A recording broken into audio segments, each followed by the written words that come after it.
कौन आप जानती भुवनेश्वर सड़क ए डेड जोन में पलटि। हाँ गत 8 मासरे आम बस प्राय 7 जन निरीह लोकर जीवन नहीं आउ एबे रूपाली छकर ऑटो ड्राइवर स्पॉट डेथ सारा ओडिशावासी को स्तब्ध कर देछि। किंतु यह गोटे एक्सीडेंट नुहे, यह टोटल सिस्टमेटिक फेल्युअर। देखंतु अनुभवी एक्सपीरियंस ड्राइवर माने एबे आम बस चलाउ नांती। क्यों? कारण हेउछि दरमा। देखंतु जेउटी प्राइवेट बस रो ड्राइवर माने दिन को 1000 टका पाउचंती, सेठी आम बस रो ड्राइवर माननकु मात्र 600 रु 650 टका मिलुछि। आ सेथिरे पुनी 10 रु 12 घंटा स्ट्रेस भरा ड्यूटी मध्ये करूछंती।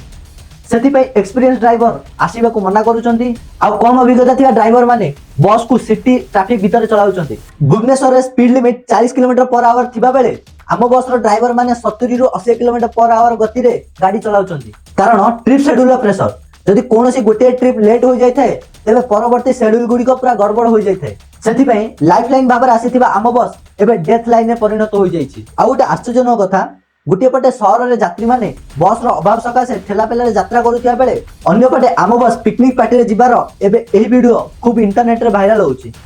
लोके कहउछंती जे पर्यंत मैनेजमेंट ड्राइवर ट्रेनिंग एवं ड्यूटी सिस्टम रे परिवर्तन न कराइछि एमिति प्रॉब्लम हमकु देखिया पड़ियो। तो वीडियो को लाइक करंतु, चैनल को सब्सक्राइब करंतु।